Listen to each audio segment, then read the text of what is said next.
Welcome again to the third session of the 2022 Global Innovation Seoul Forum and Green Smart Development Vision Conference, GISF and GSDV 2022.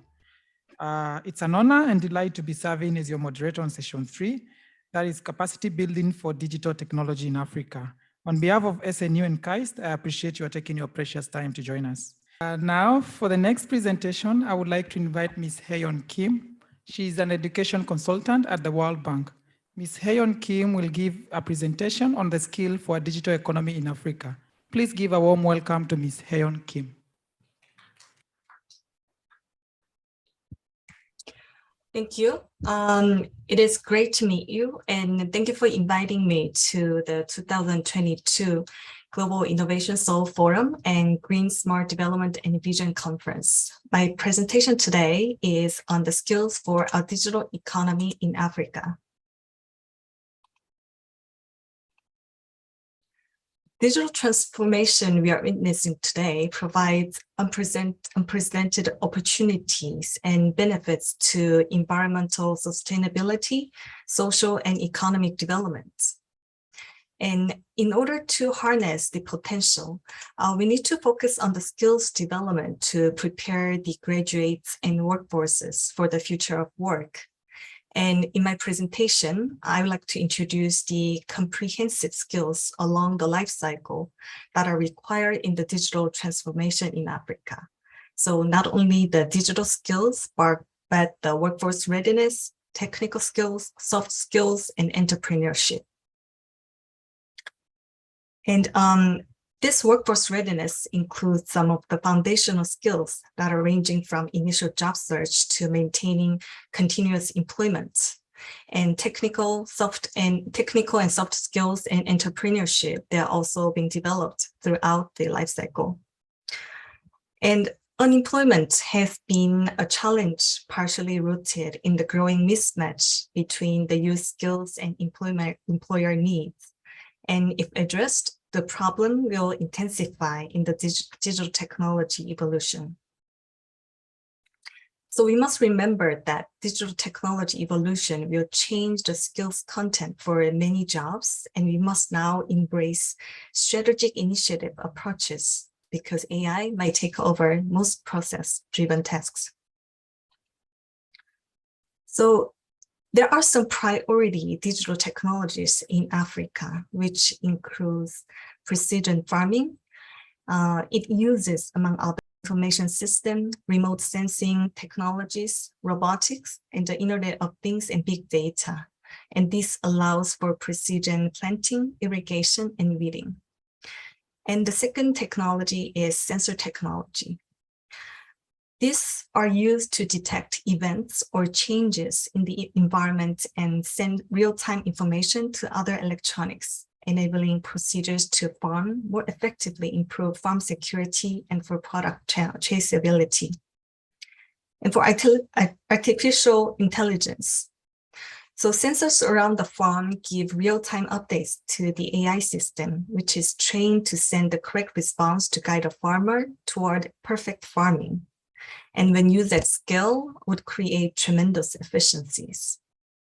And there are also blockchain technology and 3D printing. For blockchain technology, it will securely and transparently track all types of transaction. So every time a product changes hands, the transaction is documented and creating a permanent history of a product. And for 3D printing, it enables orders manufactured on demand and in small quantities. So there are many innovation and technologies in Africa that we are witnessing today. So the examples include e-nose sensor for tea processing in Uganda, which supplements current tea processing procedures. And there is also the initiative in Ghana called Farmer Line. It is an SMS-based service that provides small-scale farmers with up-to-date agricultural information and advice. And the Kenya-based M-Farm also used big data to provide information on the weather and crop prices. It analyzed 10 years of historic data from the famine early warning system dataset. So for blockchain technology in Kenya, the Twiga Foods, a business-to-business logistics platform for kiosks and food stalls in Africa, formed a collaboration with IBM scientists in Nairobi to build and test a blockchain-based microfinance lending platforms. And Nkopa in Kenya is supplying households with solar home system and electricity on flexible payment terms. It leverages mobile technology, Internet of Things, enables devices and machine learning to understand consumer behavior and provide continuous improvement to its product range. However, there are some challenges in skills development in Africa. First of all, in sub-Saharan Africa, the informal sector remains large and persistent. And that sector consists of a large stock of people whose skills are often inadequate for modern formal jobs. So most economies in the region have limited employment opportunities in the formal sector, and for most of the labor force, working in the informal sector is the only pathway to generate income and the absence of opportunities for wage employment. So the wage of employment accounts for less than 20% of total employment in countries such as Burkina Faso, Cameroon, and Ethiopia. And secondly, the sub-Saharan Africa has even lower enrollment of students in STEM fields. On average, about 90% of students in tertiary education are enrolled in STEM-related programs. The share of tertiary students enrolled in STEM-related programs is only about 16% in Benin, 21% in Mali. So currently in low supply, STEM skills are a critical part of the region's pursuit of innovation and knowledge production to exploit opportunities offered by the digitization for creating, for job creation and expansion. In order to address the skills gap problem and produce a versatile, productive, inclusive workforce better prepared for the future of work, the region must make essential investment in foundational cognitive and social emotional skills at the early childhood development stage. An evaluation of a preschool program in Mozambique reports the importance of preschool in building strong foundational and social behavior and social emotional skills at the ECD stage, which will serve the basis for the technical and digital skills. In addition, children need to build information and communication technology skills, high-order skills such as complex problem solving, critical thinking, and ability to comprehend concepts required higher order abstraction and technical skills. For young and older adults, the strategy is to invest in all these skills with additional investment in technical, such as technical and vocational training, apprenticeship program, and job-specific skills, including the on-the-job training, entrepreneurship and business training, and digital literacy. So as a response in sub-Saharan Africa, governments have mostly relied on the top-down model to power innovation and technological development by creating the enabling business environment, investing in R&D, and providing the needed analog complements. Although the approach has yielded some success, notable adaptive innovation and inventions have emanated from the bottom-up model, often enabled by development partners and implemented by entrepreneurs or the private sector operating in the entrepreneur mode. Although the risk and failure are accepted parts of the model, the countries in Africa need to embrace this bottom-up approach to unlock the power of technological innovation. And in sub-Saharan Africa, the skills level in the informal sector remains low, and the most frequent form of skills training in the informal sector has been the traditional apprenticeship, concentrated in African and Central Africa. An estimated 70% of urban informal sector workers have been trained through the traditional apprenticeship system. In Tanzania, 45% of informal sector workers acquired skills through informal training. And in this setup, the master craftsperson commits to the parents or youth and provides training for a specified period in exchange for small fees. However, the training in the informal sector needs to be enhanced, and more flexible, affordable, and technology-driven training should be provided to all types of workers. So the solution must go beyond the short-term fixes. So the true transformation of skills development in digital economy requires strategic leadership, depolarization of skills development, and sustained investment in job-relevant training, vocational training at both the secondary and tertiary levels to give youth the chance to thrive in their jobs in an increasingly digital world. However, the good news is that the innovative and effective skilling models exist and is expanding across Africa. Thank you. Thank you very much, Ms. Hayeon Kim. To begin this session, I would like to invite Dr. Jaeho Lee. He is the Vice President in the Department of Global ICT Cooperation at the National Information Society Agency, NIA. Dr. Jaeho Lee will deliver his presentation on revitalizing the economy through digital transformation and capacity building after the pandemic. Please give a warm welcome to Dr. Jaeho Lee.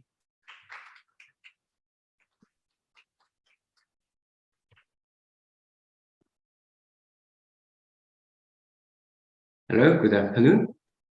Distinguished guests, ladies and gentlemen, and Seoul National University and KAIST. Thank you for having me. It is a great pleasure to have an opportunity to talk about revitalizing the economy through digital transformation and the capacity building after the pandemic. Okay, yeah, this is the table of contents. And then let me begin with ICT Development of Korea and then the NIA first. Okay, as you know, Korea has been investing on a huge amount of effort on building infrastructure and then digital services and then data buildings.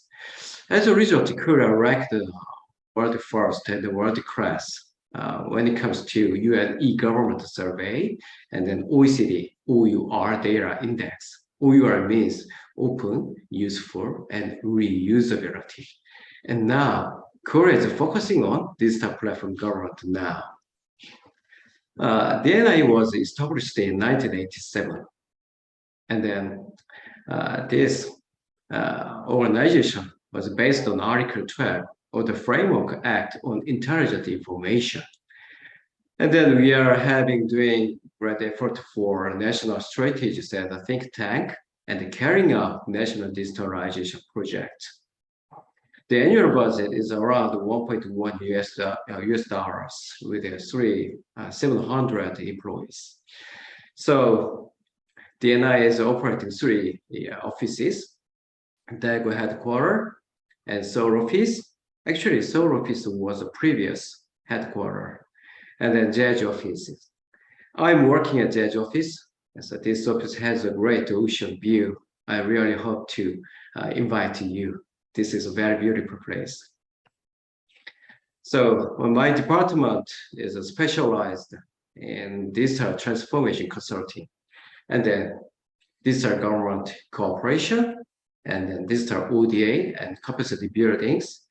And then we are having a good relationships with ministries, Ministry of Science and ICT, Ministry of Interior and Safety, and Ministry of Foreign Affairs. And then we are having also many kinds of projects with very important organizations like KOICA, NIPA, KAIST, Seoul National University, etc. So in order to proceed with our project, we have several good relationships with the ICT private companies in Korea. And also we are reaching out more than 160 countries and then international organizations. And then we have established more than 60 internal information access centers and then 9 district government cooperation centers. Okay, let's talk about a job market after the pandemic. Maybe you have interest in these issues. I think all of you are so agree on this problem. We can see just nearby our our society. So that's a labor shortage problem. Where are the workers? There are millions of jobs after the pandemic, but shortage of workers. So journalists, scientists, social scientists analyzed that, and they told that first of all, aging and early retiring. And second one, border control and lack of workers due to COVID-19 and the Cold War.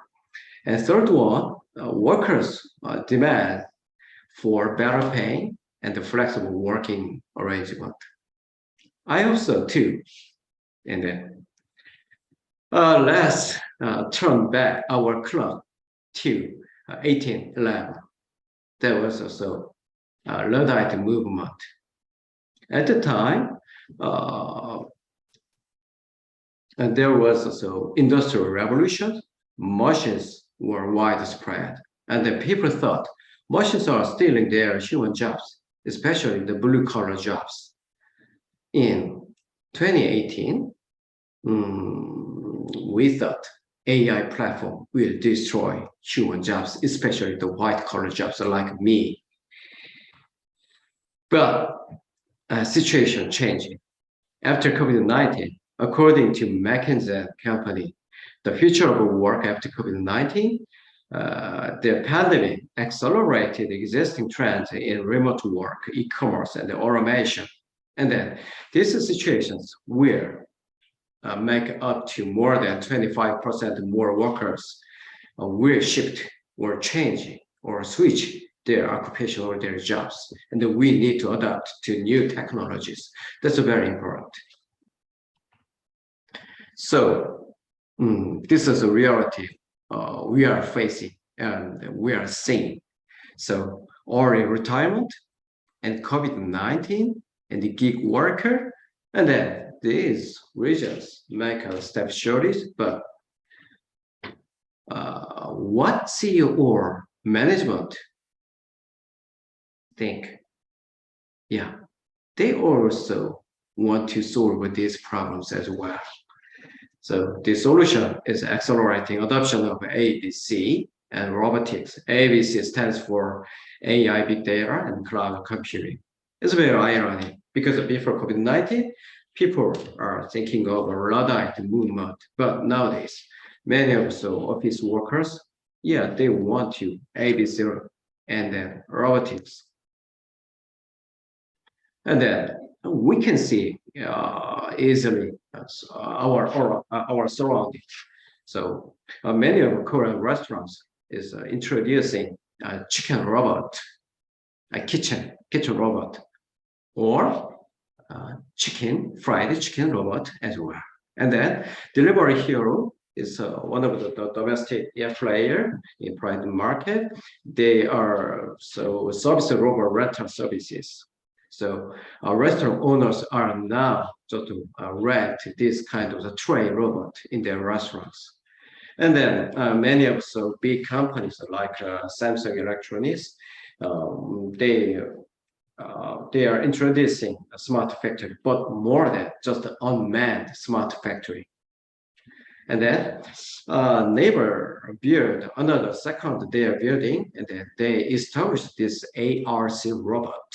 ARC means AI robot and cloud with using 5G private network. And then this robot writes meeting minutes automatically using AI, or sometimes delivering some small parcels to staff inside the buildings. And third one, how to revitalize the economy and with high-paying jobs. It's very important topic. So in 2021, according to a global knowledge survey and then some kind of newspapers, they selected most valuable IT certifications. And that was their engineer, cloud computing, and security. So Google certified professional data engineer or cloud architect has a very good salaries. Also AWS, Amazon Web Services, and then system audit and network professionals. Yeah, last summer vacation, I took a test, the third one, AWS certified solution architect at the past. Just I thought that that will be helpful for my retirement or not.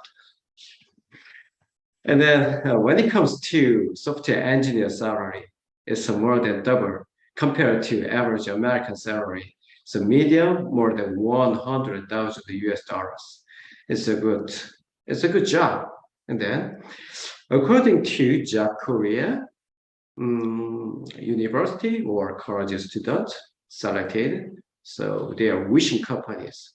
Number 1, Kakao. Number 2, Samsung Electronics. Number 3, Naver. These three are number 3 or ICT companies.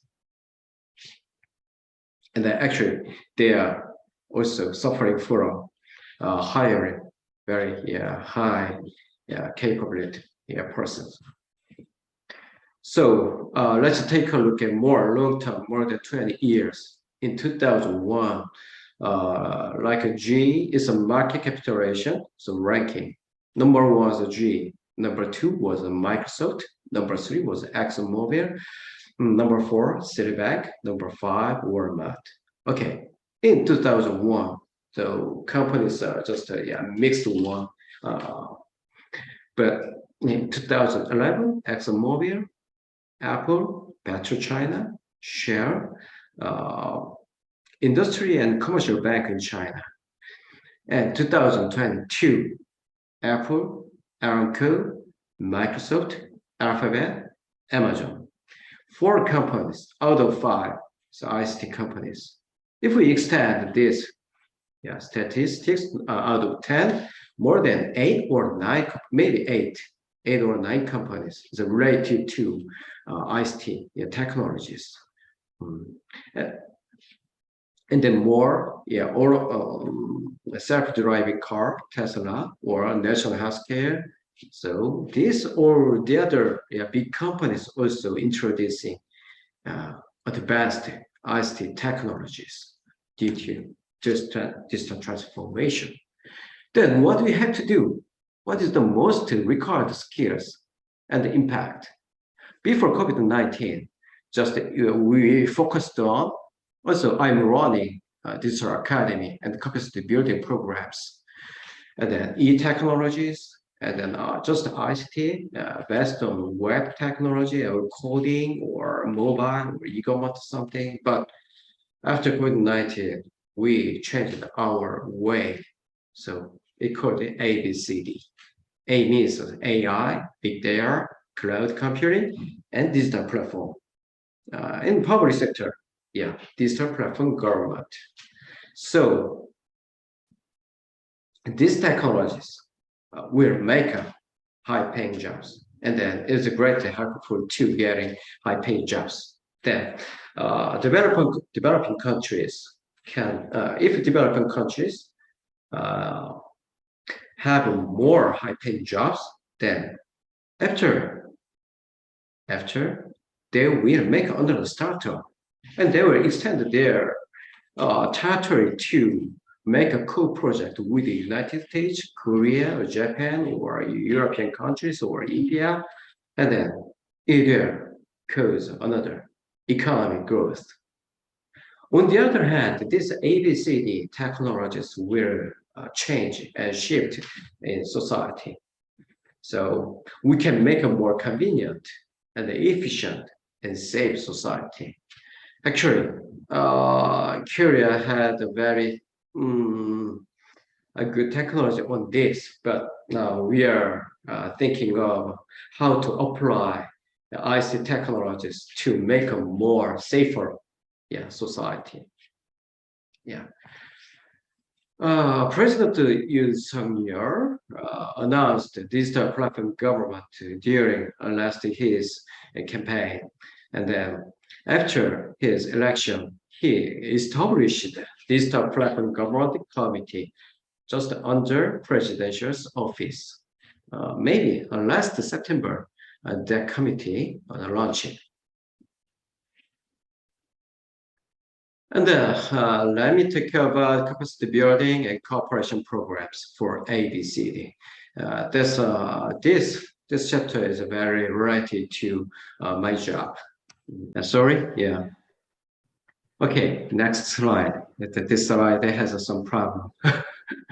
Before 20 years ago, the NIA started Internet Information Access Center project. At the time, just bridging the digital divide was also a very important issue there. So we provide a personal computer and network connectivity.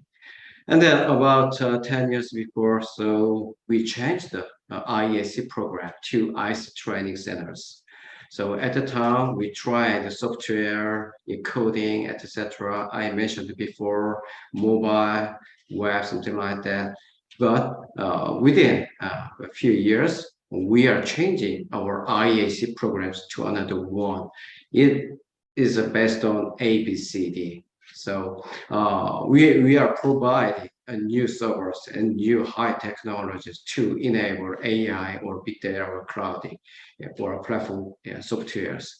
And then these developing countries, universities or engineers and government officials are trying and learning. So they're acquiring new knowledges from these facilities. And this year, in 2022, we are establishing 4 more IACs. So Ghana, Egypt, Serbia, and Mongolia. In December, we have a kind of opening ceremony.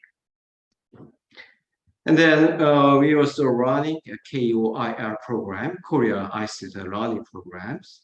So this program consists of forums and seminars, and then field trips and visiting programs, and then like you. And that this is DGCC, Digital Government Cooperation Center. Well, now we are running 7 centers, and then 2 more centers, and next year Costa Rica and now PDF. Very interesting fact that 5 countries out of 7 rose their UN e-government index. So especially in case of Uzbekistan, their ranking rose about 18 steps.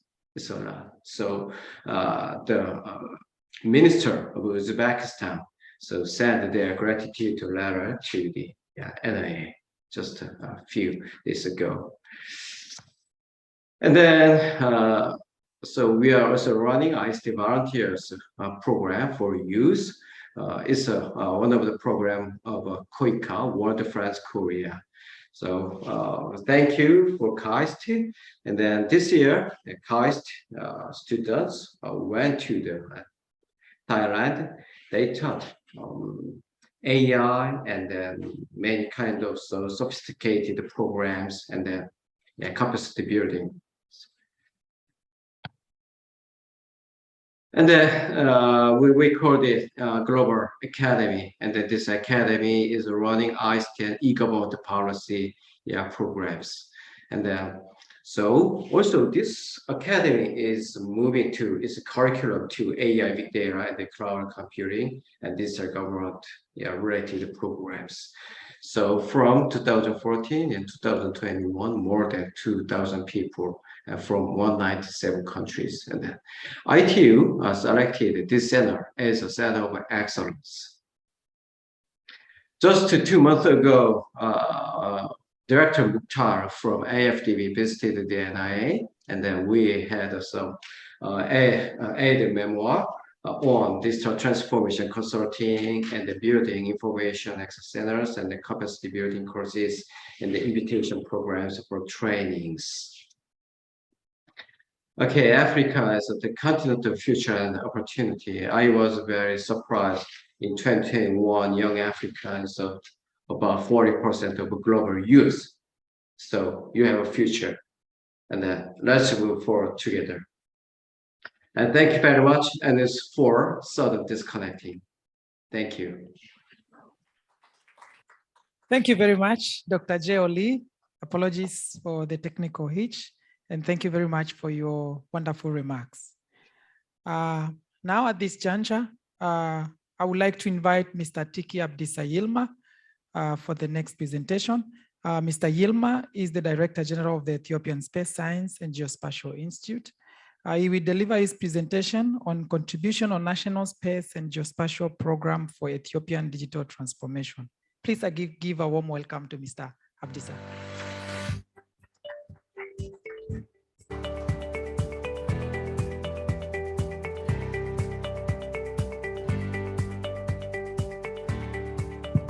Thank you for the warm introduction.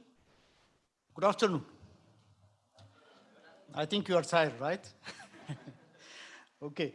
I'm going to give a small presentation on the contribution of National Space Program and Geospatial Information for Ethiopian digital transformation. Well, I'm going to present how National Space Program and Geospatial Information contributes to the implementation of the digital transformation strategy. Ethiopia enacted digital transformation strategy 2 years ago, and it's planned to be implemented up until 2025.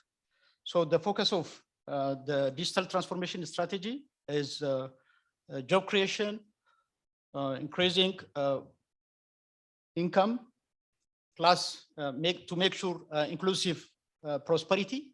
So it is in line with the national priority programs to improve productivity in agriculture sector, and also in the area of manufacturing, especially focusing on textile industry, to support the tourism sector, plus to develop IT-enabled services. So the strategy also considers other infrastructure such as connectivity, power, other enabling system, plus the finance issue, and also policy and regulation. So, well, in order to realize the digital transformation, we need reliable data, especially geospatial information, that we cannot really think of space program without the digital technology. Similarly, in order to realize the digital transformation, we need both space program and capability in digital information collection, analysis, and dissemination. The responsible agency in case of Ethiopia for this purpose is Space Science and Geospatial Institute. And this institute is the result of the merging of two institutes. The one formerly known as Ethiopian Space Science and Technology Institute, and formerly known as the Geospatial Information Institute. The space program in Ethiopia dated back to 1965, during the establishment of the antenna by the support of US, the antenna which used to work for space surveillance. The national space policy was ratified in 2018, and this policy has 3 layers. The first layer focuses on human resource development, scientific research, and infrastructure development. The second layer focuses on technology development or building technological capability, either through technological acquisition or through in-house development. And the third layer focuses on application. So I will show you, what we have done for human resource development, scientific research, technological development, and application area. So far, for the last 5 years, our institute published around 258 publications in reputable journals in the area of astronomy, space science, geodesy, remote sensing, and space engineering. This is an optical telescope, 1 diameter optical telescope. We have 2 of this type, and this facility is the first in East African region. This one is used for space weather monitoring. And this one is a neutron monitor used to detect as a ground detector for high energy particles hitting the Earth's atmosphere. And these are the UAVs that we are developing in-house. Either it could be a fixed wing UAV or rotary UAV, which can be used for aerial surveying, for agricultural monitoring, and for health service delivery also. And this one is just a small device used to show you your weight in any surface, like in the surface of, you just stand over here, and then this screen displays your weight either in the surface of the Mars or in the surface of the Jupiter. So you can see your weight, because definitely your mass remain the same, but the value of the gravity is different in different celestial bodies. So this is in-house developed HPC cluster. And these are small telescopes that are developed in-house. We developed a manual for these small telescopes so that high school students could develop the same. And this is the 3D printer that we developed in-house. And using this 3D printer, we use it to develop small parts. In our institutes, we have a graduate program which is affiliated with Addis Ababa University, because in the absence of this program, we might not be able to get qualified personnel for our research institute. So using this program, so far, 20 PhD graduated and 30 master's students graduated in the field of astronomy, space science, remote sensing, and geodesy. Most of PhD graduates recruited by our institute. We also, recently we started a graduate program in aerospace engineering in collaboration with Addis Ababa Science and Technology University.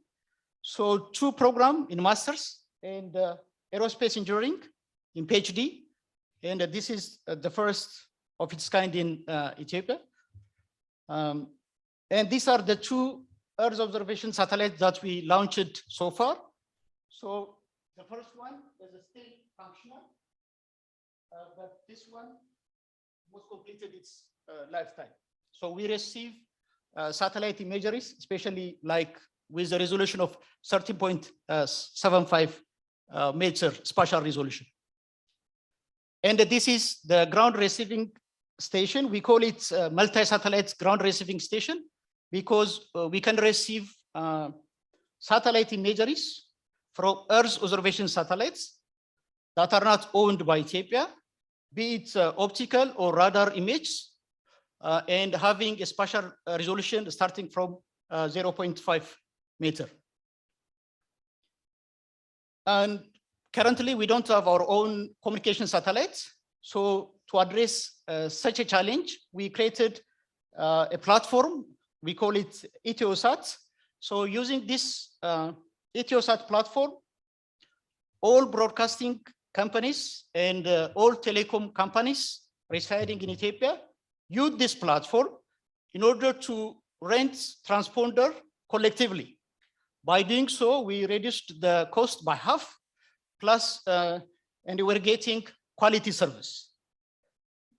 And these are some of the devices like a LiDAR camera. So we use airplane to take LiDAR image. And this is the national spatial data infrastructure. So as to the application, I will show you just 3 minutes video. I mean, the application part of the information collected. Please, the video.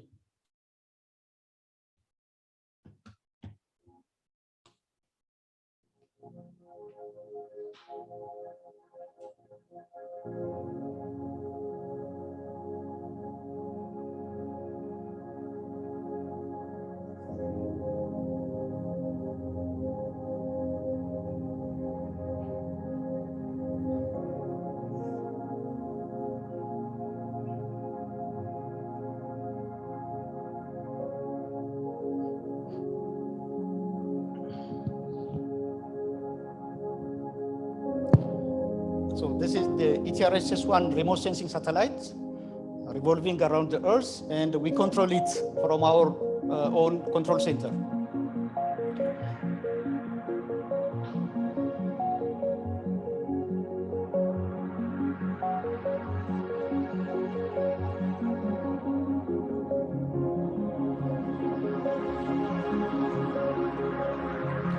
This is the multi-address, so it covers all this part, I mean the antenna.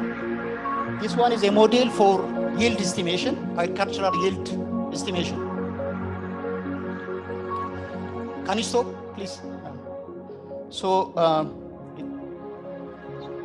can you stop it, please? Yeah. This Ethiopia is building a grand Renaissance dam over a Nile River. So by now we are on the 3rd filling stage. At the end of August 2023, the 4th filling will happen.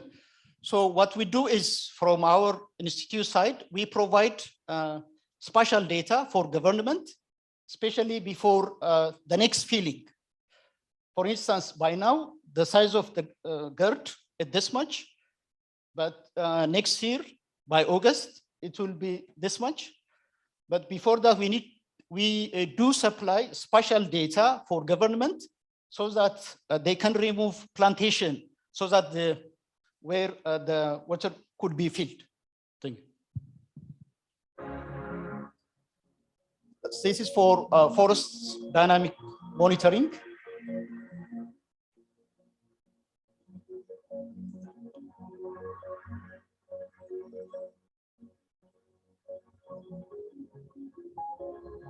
This is the space weather monitoring center that I mentioned earlier. This one is for tourism sector.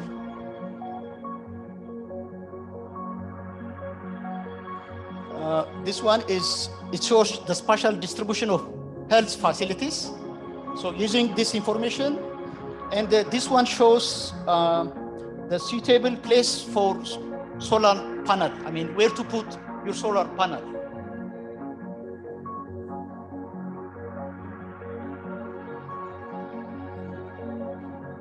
So this is the image obtained from the LiDAR camera, especially to monitor high voltage power lines.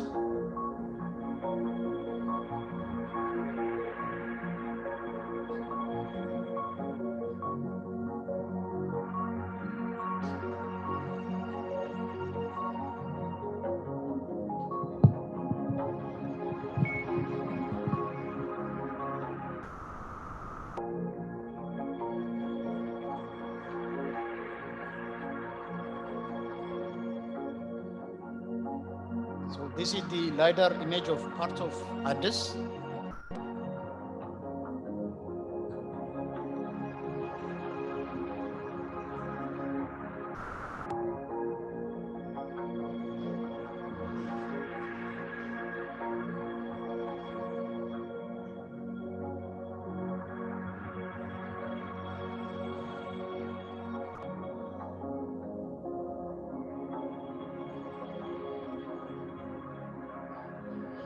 Thank you so much. Kamsaminda. I would like to invite Dr. Mekuria Tekle Mariam. Dr. Mekuria is the Chief Executive Director of the Ethiopian Policy Studies and Research Institute. He will give his presentation on global education collaboration through encouraging e-learning in African higher education for the co-prosperity of humanity. Please give a warm welcome to Dr. Mekuria.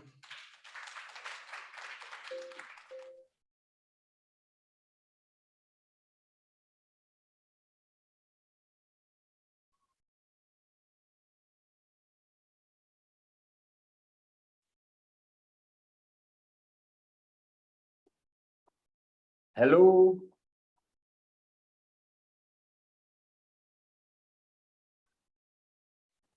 Hello. Hello. Can you listen? I can hear you.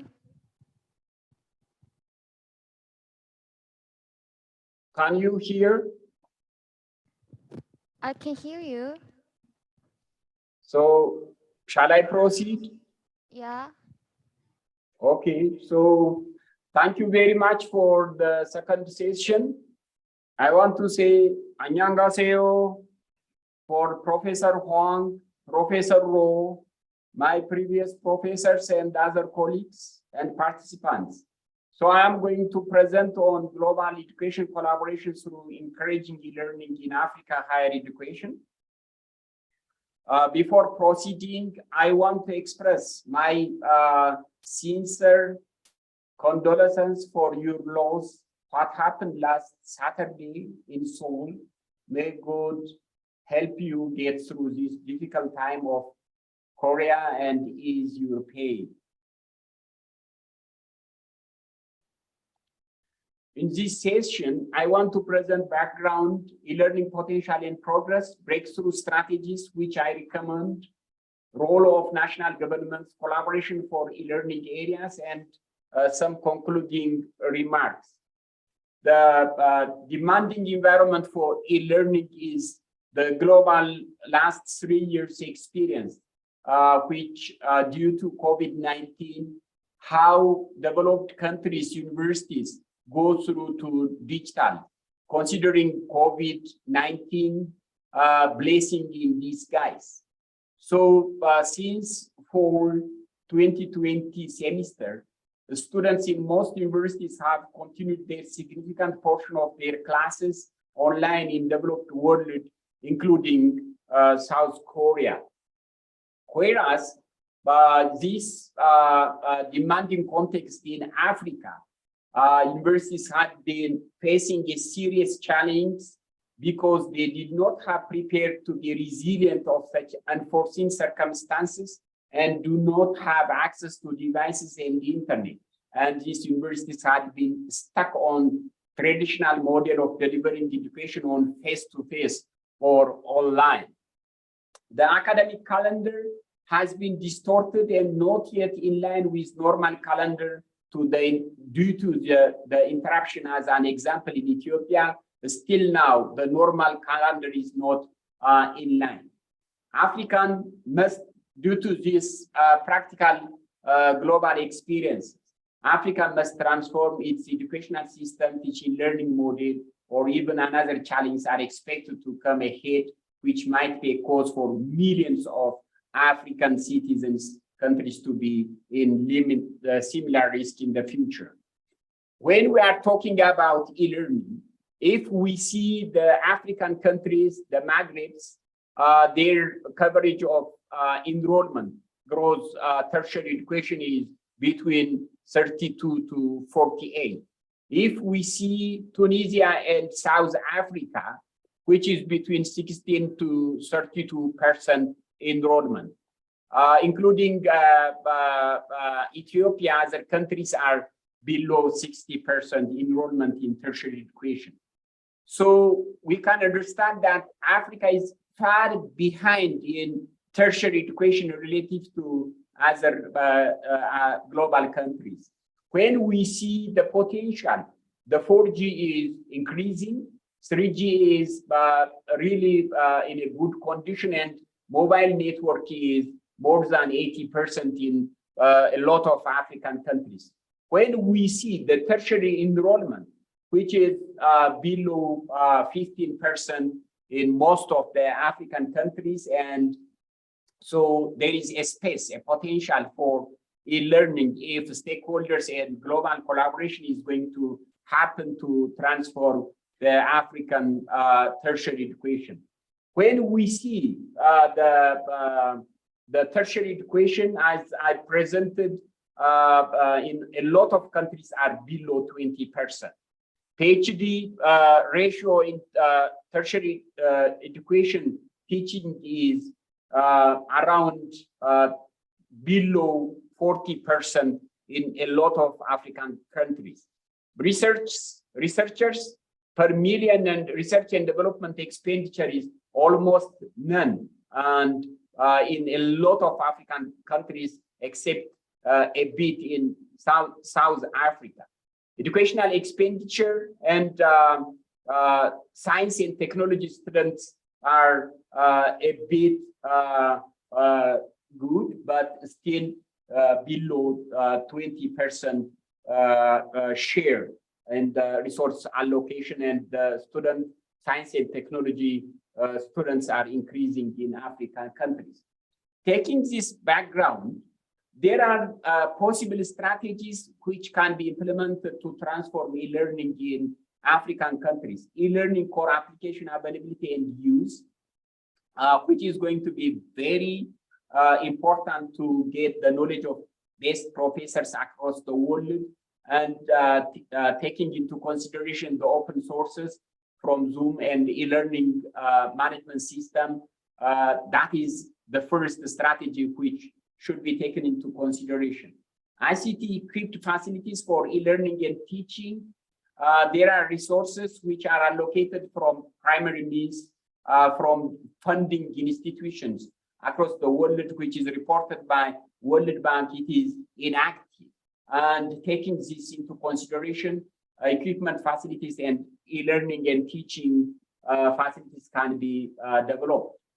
The third one is online governance system, using the open sources and taking a collaboration from advanced countries such as Korean universities. This application and governance system should be taken into consideration. Without taking professors, students, and university administrators, they are skilled in ICT. They should be taught. Skill development and digital skill is very, very important for African countries, universities, professors, students, and university administrators.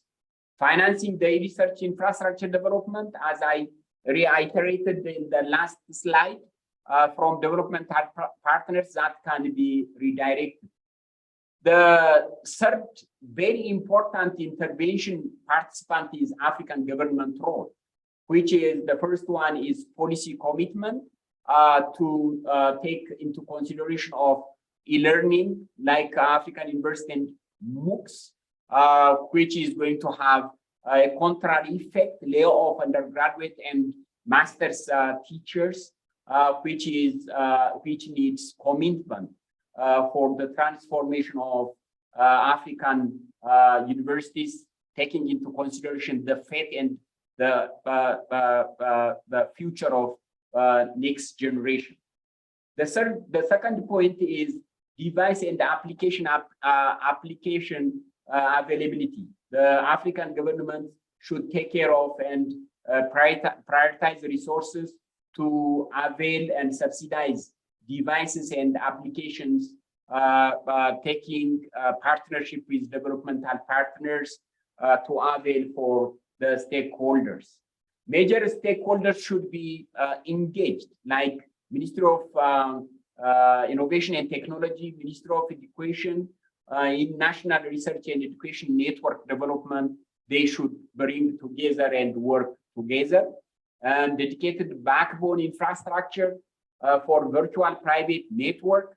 Stakeholders engagement is very, very important. Availing broadband internet availability and affordability is also a critical point. Discussing over the top companies and the critical resource availability for the stakeholders, the role of African governments, and they can negotiate with developmental partners. The third very important player is global stakeholders. ICT-based knowledge sharing, such as universities of developed countries, Seoul University, KAIST University, and other developed countries universities should take this responsibility as a corporate institution to transform African universities to digital powered education system. The institutional and infrastructure development, revamping higher education in Africa will require massive investment in infrastructure and institutional reform. So developmental partners like Korea and other developed countries can work with taking African Union as umbrella of coordination of African countries and African universities to bring this e-learning, which is going to have very big impact in African universities. So to make my conclusion to the presentation, collaboration of universities, collaboration of countries with African Union and member states, and to transform African countries need intervention and support from developed countries, and also the African countries also be prepared to ask support from developed countries. So co-prosperity and potential and the need to imagine and reset higher education in unlike anything we have seen before, so as to keep the university to play their appropriate role and responsibilities in reducing poverty, developing entrepreneurship and job creation mindset building is expected from African universities. The African governments are responsible for this change to happen, and developed countries, universities, and the governments are also have a role and responsibility as corporate institution for the co-prosperity of humanity and the well-being of the globe, and to have resilient and healthy development across Africa. So if we are going to be engaged and work together, African government and collaborating stakeholders can make very big difference and make a change millions of students and users in Africa. And thank you very much giving me this floor and reminding you guys, intellectuals and professors and researchers, to think of African universities which have big potential to change. And thank you very much for the time and inviting me for this presentation. Thank you very much.